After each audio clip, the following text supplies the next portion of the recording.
Salut, aujourd'hui je suis à la rencontre de Sergio da Silva. Quand je suis arrivée à Paris en 2008 et que j'ai commencé un peu la danse, c'était l'un des danseurs que j'ai remarqué parce qu'il se faisait un nom sur la scène. Donc salut, ça va bien? Ça va et toi? Ça va, merci. Est-ce que tu peux te présenter un petit peu? D'accord, donc on va dire John on s'en fout. Donc il y a beaucoup de personnes qui me connaissent sur ce nom-là. Et aujourd'hui il y a une évolution, Sergio da Silva. Pourquoi de John on s'en fout à Sergio da Silva? C'est pour montrer que justement avant j'étais dans le milieu de la danse, mais plus le gobi, coupé décalé et tout. Donc c'était sous le nom de John on s'en fout, avec c'est mon identité qui m'a permis aussi de former tous les danseurs en région parisienne. Et là, Sergio da Silva, c'est pour montrer l'évolution, qui a le côté artistique, niveau chant et le côté danse aussi. D'accord. Et donc, tu es né en France? Ouais, je suis né en France. Ouais. Donc, je suis né en France, je suis d'origine congolaise, béninoise et brésilienne. Et je suis nationalité française. Donc j'ai vu que tu avais un grand projet qui se mettait en place qui s'appelle African Revolution. Tout à fait, ouais. Oui. Est-ce que tu peux expliquer un peu le concept? D'accord. En fait, African Revolution, ça englobe vraiment toute l'Afrique et le monde entier. Maintenant, ce qu'il faut savoir, c'est que African Revolution, pourquoi? C'est parce que je suis en train de créer un film. D'accord. Donc depuis 2009 jusqu'à maintenant, je suis en train de préparer justement un long métrage, un film. Donc un peu pour que les gens puissent comprendre Sexy Dance, mais version afro. D'accord. Donc voilà, ça sera le titre du film, African Revolution. Donc montrer que justement il y a quelque chose qui se prépare et qui est en train de se révoluer. Et donc ton second projet, qui s'appelle Ici c'est Paname, ouais. Quelle est la différence avec African Revolution? Est-ce que c'est dans le même mouvement? Exactement, donc en fait c'est comme un championnat de foot en fait. Il y a la grande finale avec l'African Revolution, donc qui est le film. Et ensuite Ici c'est Paris, qui est un projet qui a été fait par Faraway Concept, donc c'est lui qui a inventé ce projet-là. Donc Yanis il s'appelle, donc big dédicace à lui, pardon. Donc en fait c'est comme les qualifications en fait, c'est des vidéos promotionnelles pour arriver au but ultime qui sera le film. Donc ouais, Ici c'est Paris, ça fait partie du projet African Revolution. D'accord. Ouais. Donc c'est un grand projet qui se construit en plusieurs étapes? Exactement, tout à fait. C'est pour rallier à la cause toutes les personnes qui puissent suivre le mouvement et les motiver à nous rejoindre aussi. Donc c'est vraiment un projet au long terme qui rallie tout le monde. D'accord. Et donc comment t'es venue cette idée en fait? En fait, tout simplement, j'étais au cinéma. J'ai regardé Sexy Dance 2, donc à la fin du film. J'étais pas en colère, mais j'étais pas très bien parce que j'ai vu qu'il y avait un beau casting, qu'il y avait beaucoup d'artistes black, mais qu'il n'y avait pas d'afro en fait. Il y avait vraiment que du hip-hop. Donc moi j'aime bien le hip-hop, j'en ai fait aussi pendant 2 ans. Mais pour moi c'était pas normal que justement, et qu'il n'y ait pas un peu ce petit côté afro. Donc tout est parti de là. Super. Par contre, est-ce que tu as eu quand même des obstacles sur ton trajet, des moments où tu t'es dit j'en ai marre, j'en peux plus? Ça fait pratiquement 10 ans que je suis dans le milieu. Donc 7 ans que je suis en train de préparer ce projet-là. Donc j'ai eu beaucoup de déboires, beaucoup de personnes qui m'ont délaissé parce que pour eux c'était un projet qui courait à sa perte, qui allait être beau de côté par les médias et qui n'allait pas voir le jour. Donc moi ça m'a beaucoup peiné, je vous le cache pas, hein, ça m'a beaucoup peiné, j'ai été beaucoup démotivé. Maintenant j'ai beaucoup de personnes qui m'ont motivé, surtout la Misato. Donc la Misato c'est mon groupe d'artistes, hein. Donc ces personnes là sont mes meilleurs amis. Ils m'ont beaucoup aidé à garder la tête froide et à me battre pour que ça puisse voir le jour, quoi. D'accord.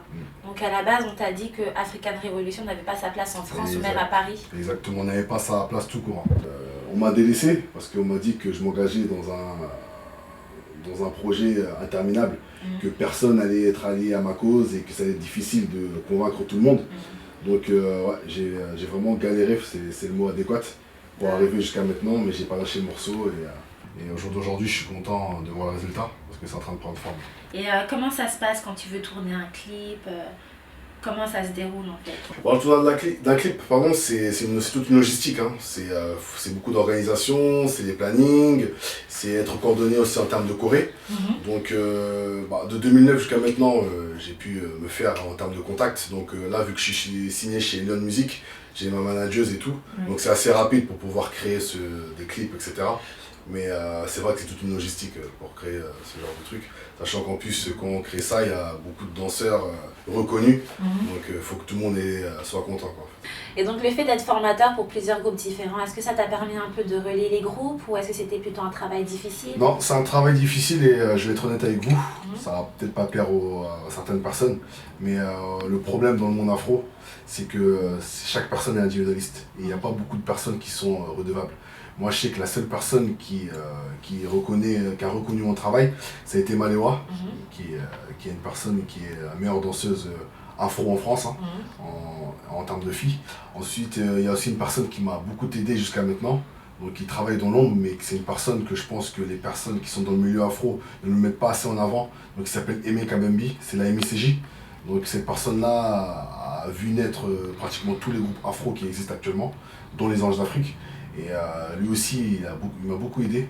Et c'est une personne que je suis beaucoup redevable. Donc si Aimé Kabembi nous attend, c'est une big dédicace à lui et gros merci à la MICJ. Ok, big dédicace à lui alors. Ouais, je trouve que c'est super intéressant parce qu'en plus, comme tu disais, les danseurs afro-français font partie des meilleurs, sont les meilleurs. Ouais, tout à fait. Et donc je constate qu'en ce moment, il y a beaucoup de styles qui deviennent populaires comme l'afro-trap, l'afro-beat. Ouais. Et même, il y a des genres qui se mélangent, par exemple le kuduro décalé. Exactement. Et je trouve que c'est bien parce qu'en fait, ton projet, ça rassemble les communautés de la diaspora française. African Revolution, c'est rassembler toutes les personnes qui veulent apprendre à danser l'afro et ceux qui dansent l'afro et les danseurs confirmés, les mélanger ensemble pour créer vraiment une force, parce que l'union fait la force.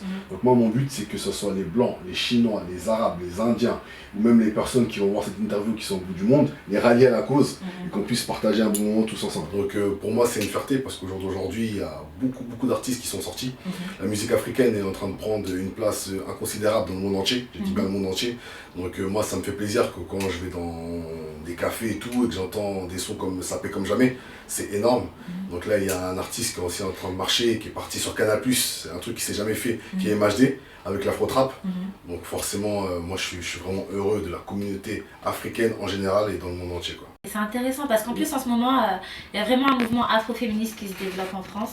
Donc c'est vraiment, le but c'est vraiment de rallier la cause féministe et de mettre aussi en avant l'expérience des femmes afro-françaises qui sont victimes de sexisme, de racisme et de misogynie. Donc est-ce que tu penses que ton mouvement il peut un peu entrer en parallèle vraiment, Tout à fait. Moi en fait, ce qu'il faut savoir c'est que Ici c'est Paris, il y a les meilleures danseuses aussi filles qui sont dans le projet. Voilà, c'est l'image qu'il faut montrer au monde entier, attention, au monde entier. Parce que je sais qu'il y a beaucoup de pays, voilà, la femme reste à la maison, elle sort pas, elle travaille pas, elle peut rien faire. Moi je veux justement ces femmes-là, qu'elles puissent voir tous ces projets et se dire, moi aussi je peux le faire. Et ça leur donne la confiance dans la vie de tous les jours, voilà, par le biais de la danse. Voilà. Qu'elles se sentent à l'aise dans leur identité française et africaine, sans honte, sans gêne. Sans gêne, sans honte. Ok. Que ce que font les hommes, les femmes peuvent les faire aussi. Excellent. Donc maintenant, je vais revenir sur toi, Sergio. Donc tu es né en France, tu es d'origine congolaise, béninoise et... Brésilienne. Brésilienne, ok, j'en avais oublié, d'accord. Et donc, comment tu négocies en fait ton identité? Est-ce que tu te sens plus français, plus béninois? Comment tu vis tout ça en fait? Moi je suis né en France, donc je suis français, mais j'ai des origines, j'en suis fier. Donc j'ai jamais mis les pieds, que ce soit dans mes pays d'origine.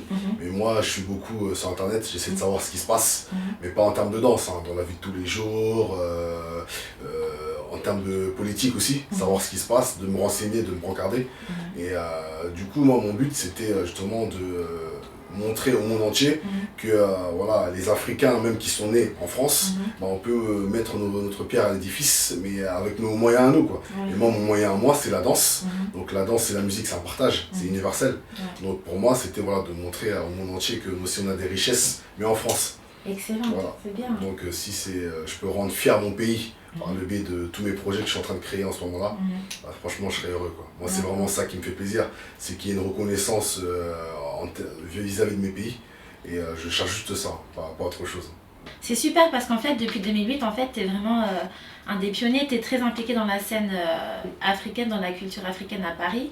Et donc ça met en avant le fait qu'il y ait beaucoup de jeunes qui soient nés en France mais qui soient d'origine africaine, antillaise, qui n'ont pas la chance de pouvoir partir en Afrique souvent, mais qui sont quand même impliqués dans l'élévation de leur culture ou bien vraiment le développement de la culture africaine un peu partout dans la diaspora. C'est un projet vraiment que je booste. Merci beaucoup. Et donc je te souhaite vraiment le meilleur dans tout ce que tu vas continuer d'entreprendre.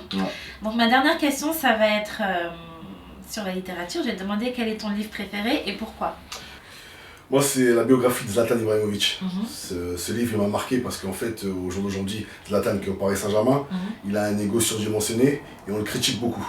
Mais ce qu'il faut savoir, c'est que les gens, s'ils n'ont pas lu son livre, ils ne peuvent pas comprendre. Moi, j'ai lu son livre de long en large et ça m'a permis de savoir quel personnage est aujourd'hui Zlatan Ibrahimovic, pourquoi il est comme ça et tout ce qu'il a traversé. Donc moi, ça m'a aidé dans ma vie personnelle et ça m'a beaucoup aidé pour mon projet. D'où le fait aussi, ici c'est Paris. Une petite dédicace à tout le Paris Saint-Germain, dont l'équipe que je suis fan, et aussi à Zlatan Ibrahimovic par rapport à son livre que j'ai lu. Et ben, en tout cas, merci beaucoup pour cette interview que tu nous as accordée. Merci beaucoup à vous. Et je suis très contente de faire cette interview avec toi parce que ça montre vraiment que la diaspora africaine en France, en tant qu'Afro-Français, on peut avoir plusieurs identités, on a plusieurs histoires, plusieurs expériences. J'ai appris beaucoup de choses et ça a été un plaisir de discuter avec toi. Merci à vous. Merci et bonne continuation dans Merci. tes projets. Il n'y a pas de souci. Au revoir.